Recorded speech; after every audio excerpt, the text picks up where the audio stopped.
सो hey guys welcome back, स्वागत है आप सभी लोगों का एक और नई वीडियो में। सो गाइस पोकेमॉन वर्ल्ड में अभी तक 22 मिथिकल पोकेमॉन्स इंट्रोड्यूस करवाए गए एंड आज के इस वीडियो के अंदर हम 19 सारे 22 मिथिकल पोकेमॉन्स के बारे में फैक्ट जानने वाले हैं। यानी कि आज मैं आपको हर एक मिथिकल पोकेमॉन के बारे में फैक्ट बताऊंगा, तो डेफिनेटली आपको वीडियो में काफी मजा आएगा। वीडियो को अभी से एक लाइक कर देना एंड चैनल को सब्सक्राइब करके बेल आइकन को प्रेस कर देना। तो वीडियो को स्टार्ट करते हैं, लेट्स गेट स्टार्टेड। बट अगर आपको उससे पहले कोई पोकेमॉन मिसिंग लगता है तो आप लोग लेजेंडरी पोकेमॉन फैक्ट्स को भी चेकआउट कर सकते हो। उसके अंदर हर एक लेजेंडरी पोकेमॉन का फैक्ट बताया है मैंने। तो हाँ, आप वीडियो को स्टार्ट करते हैं।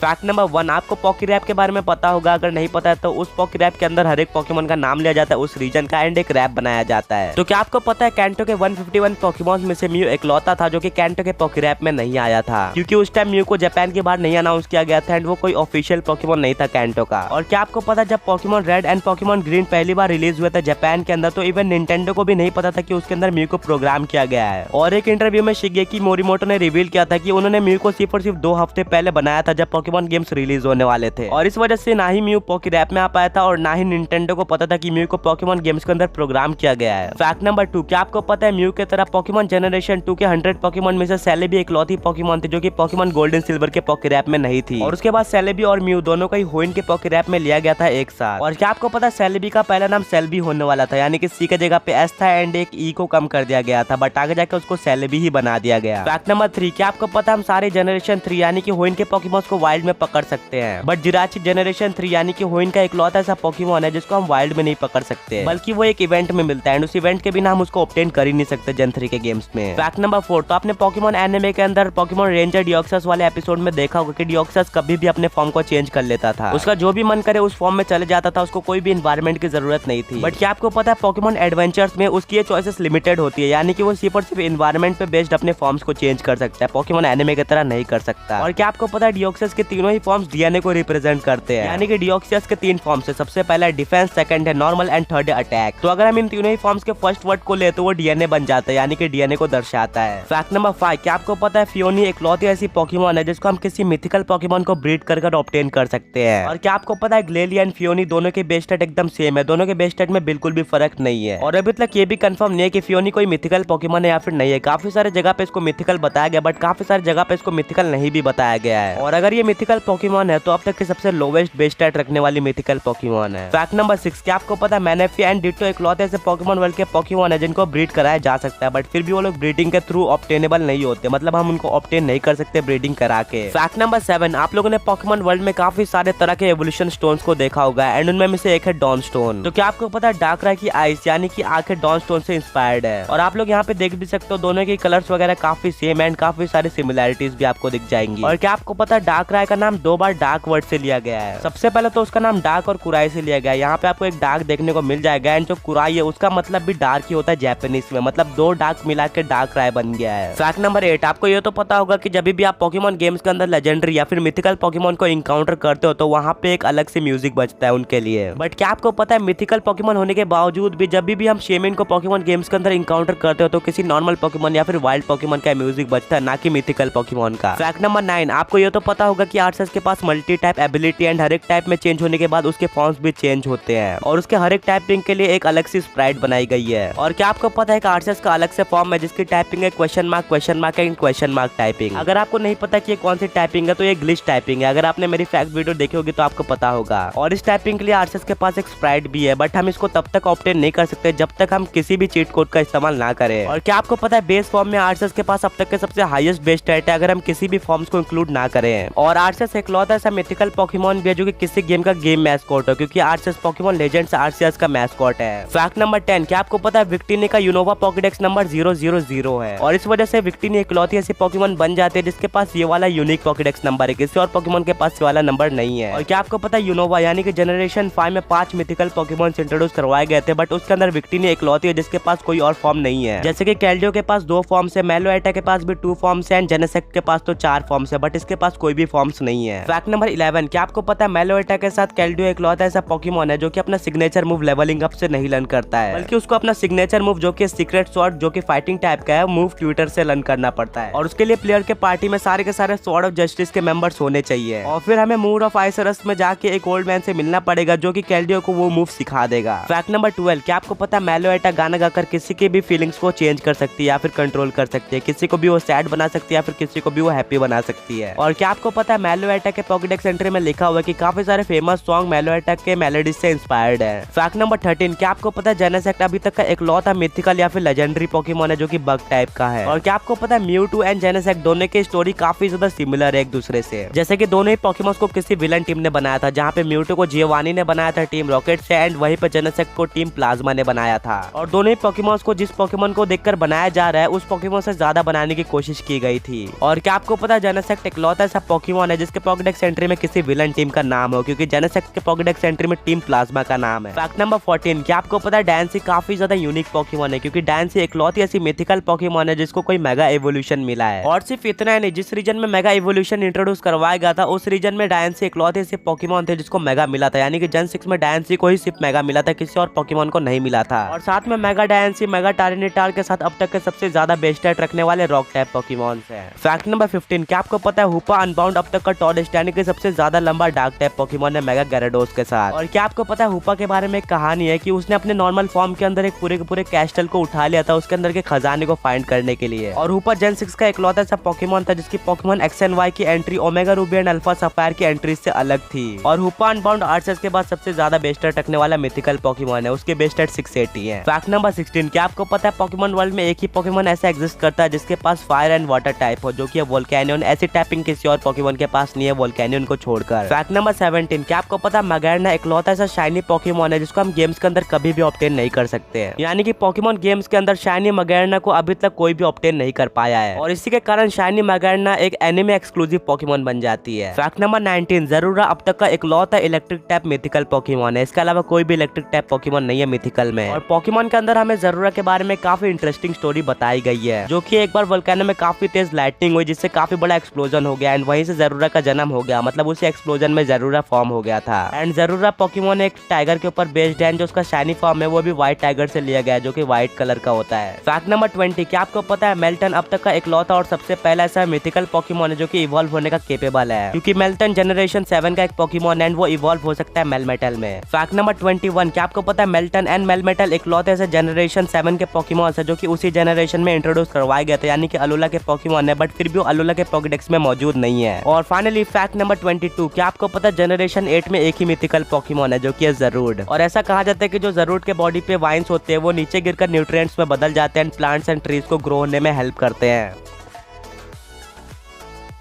सो गाइस ये थे वो सारे फैक्ट जो कि मिथिकल पॉकीमॉन्स के बारे में थे, यानी कि हर एक मिथिकल पॉकीमॉन के फैक्ट्स। तो आई होप आप लोगों को ये वीडियो भी पसंद आई होगी, तो वीडियो को लाइक कर देना एंड चैनल को सब्सक्राइब करके बेल आइकन को प्रेस कर देना। तो हमेशा की तरह मिलेंगे ऐसे ऑसम कंटेंट के साथ। Until then peace out.